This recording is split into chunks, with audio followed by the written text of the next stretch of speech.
On this week's Farrell Sports Business Podcast, we're going to take a little different route. We're going to talk about the 10 reasons I'm so excited for the Paris Olympic and Paralympic Games coming up.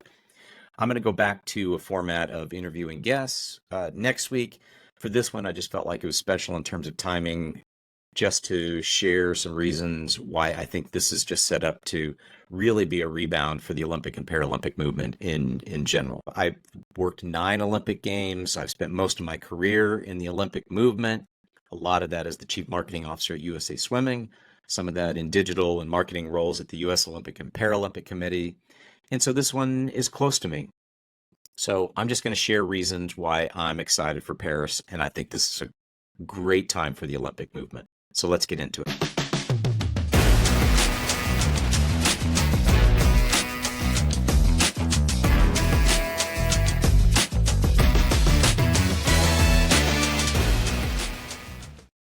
All right, we're going to change up the format just a little bit, and we'll get back to guests soon.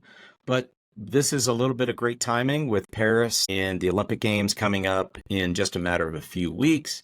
Plus, not going to lie, I took a little vacation last week on a bucket list trip to play golf in Scotland. So I'll return to guests on the show soon. But for now, I just really want to talk Paris and why I think this is just set up to be great for the Olympic movement.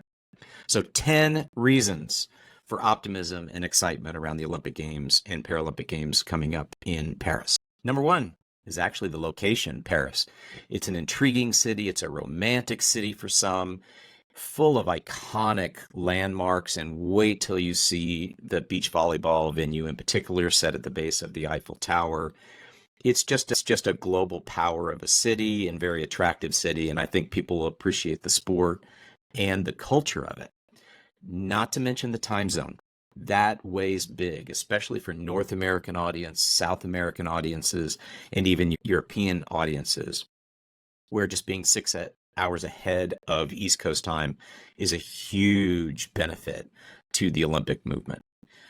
No disrespect to the past Olympic Games, but Asian-based games, Beijing for the last Winter Olympics, Tokyo for the last Summer Olympics, not to mention a delay for COVID for the Summer Olympics in Tokyo, that just made it harder from a time zone perspective for a lot of the world. So at least North, South America and Central America and even Europe, this is just going to be a time zone that's going to set up ideal. 2, just the absolute explosion and growth of women's sports. The Olympics are set up to be one of the most gender balanced events on the planet. In fact, with the U.S. Olympic team, there's actually more women on the U.S. Olympic team than men in this case. 314 women, 278 men.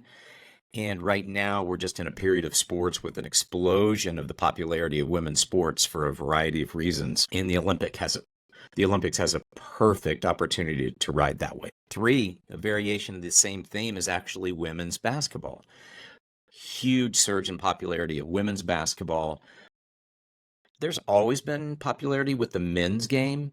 And quite honestly, I like the men's Olympic basketball tournament, but I have to admit I'm more of a traditionalist when it comes to the Olympic. I'm really more of a swimming, track, gymnastics, even water polo and fencing and sports like that. So I'll follow the men's tournament, but in this year in particular, I'll have just more of a greater eye on the women's tournament because I just think that's really one of the groundbreaking stories of just this entire year of the growth of women's sports and women's basketball in particular.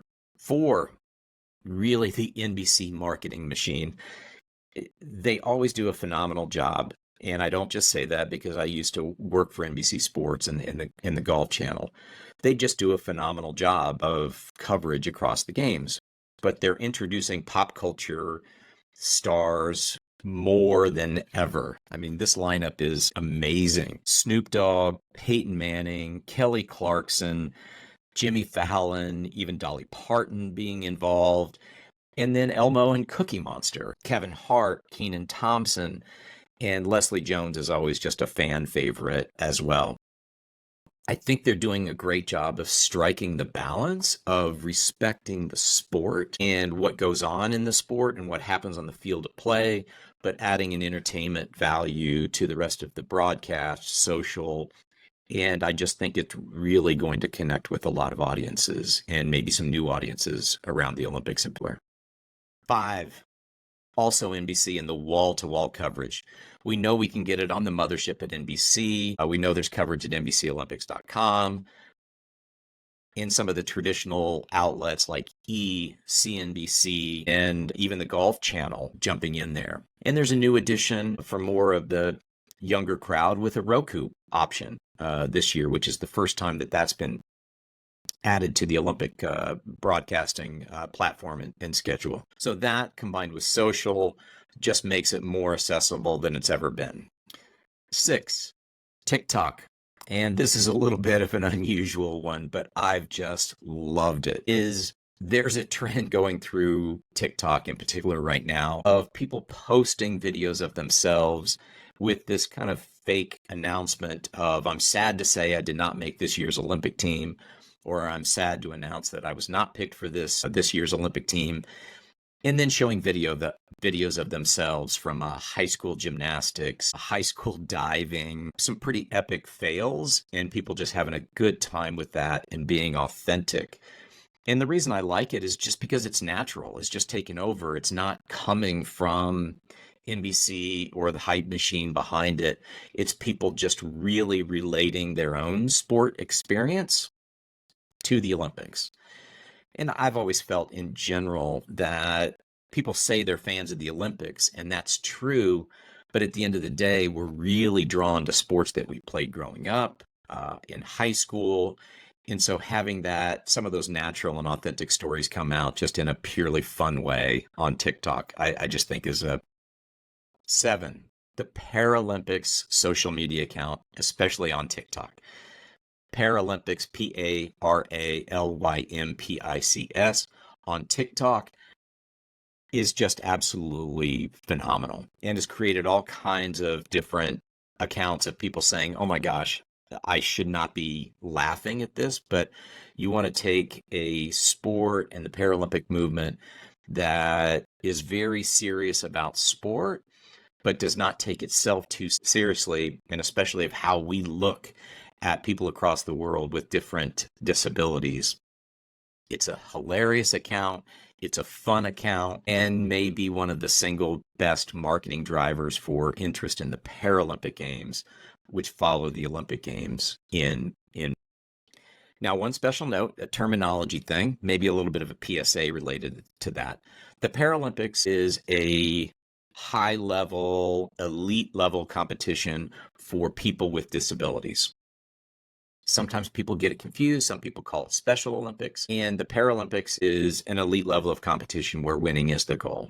And Special Olympics has a phenomenal place in our society and culture. And that's more for athletes with cognitive disabilities.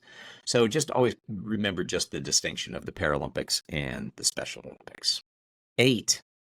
The big three are really strong, especially for the United States. Big three coming into the Olympics, meaning track, swimming, and gymnastics. Loaded with superstars from Simone Biles to Noah Lyles to Sha'Carri Richardson on track, Katie Ledecky in swimming. Just absolutely stacked in terms of star power and performance leading into that, especially from a U.S. point of view. And coming off 3 massively successful Olympic trials for each of those sports. I actually had the pleasure of going to 2 of those trials. I went to Eugene to the track and field Olympic trials. It's just a spectacle, and what a phenomenal experience. The gymnastics trials was one of the most first-rate, first-class event production events that I've ever been to in Minneapolis at the Target Center. And it was every bit the show of an NBA game in that arena. And the swimming Olympic trials, I used to work at swimming, and we held trials in an arena in Omaha, Nebraska, but they took it to another level and built a swimming pool in an NFL stadium and just created an amazing spectacle and showcase for the sport. So when those three sports are strong going into an Olympic Games, it just fares well for the success of the event, the broadcast, and especially U.S. interest in following the Olympic Games. 9, a new sport being added, breakdancing. Now, I don't know what to expect. I have to admit, I haven't watched much about it. But here's what I like, is the trend of new sports. So breakdancing is new for Paris, but new for Tokyo, or skateboard, sport climbing, surfing. I'll admit it's tough not seeing baseball and softball on there, but they're going to make a return in the future. And even as you look ahead to LA in 2028, which is going to host the game, you're talking about adding cricket, lacrosse, flag football, and squash. Now, a US-centric point of view is maybe squash is not the biggest thing here, but we have to think globally about this. And I just love the forward thinking of the Olympic movement and the International Olympic Committee in general of how to introduce new sports to the program. And so I think that bodes well, just creating new interest and long-term interest in, quite honestly, an Olympic movement, especially internationally, that's not known for being the most progressive. I do think if you give it a fair shake, there's some really progressive moves that are happening to differentiate and diversify the sport program for Paris and LA 28 going forward. And number 10, and this is a little bit more of a somber one, but I just think the Olympics has a power to unite in a world where politics is very divisive in the United States, across the world. And I'm not naive. The Olympics does not create this big, huge world group hug and kumbaya, but it's close. And it brings people together, it brings nations together, it brings families together. And in a time that's just filled with so much anxiety in the world of what's going on with politics, I think this just has the opportunity to be right place, right time. But it's just a chance for us to maybe mend a little bit as a society, even if it's just a 2-week period. And I think that's big right now. So those are my top 10 reasons to be excited and be very optimistic about the prospect of the Olympic Games, both in the next few weeks and in the next few years and decades to come, with just a lineup of great cities, great hosts for the Olympic Games. And I think it's time. For this podcast, I'll go back to my interview format for the July 22nd episode. In the meantime, a bit of a shameless plug. If you're able to give a 5-star review to this podcast, that just helps me build it and helps me keep driving on it. Leave a comment, give me a follow. And quite honestly, I'd love to hear from people you want to listen to and hear their story of how they got started working in the sports business and their unique jobs and what they do now. And it's just been a fun journey for me to do this, and I'll get back to my other format. As for the Olympics, you may see a few extra pods over the coming month as we look at just some really unique and interesting people and their perspectives on the Olympic and Paralympic movement with this podcast. So it's going to be a little bit Olympic heavy for a few weeks, but I hope you enjoy it. Thanks for following the Farrell Sports Business Podcast, and we'll get back to the regular format next week. Thanks.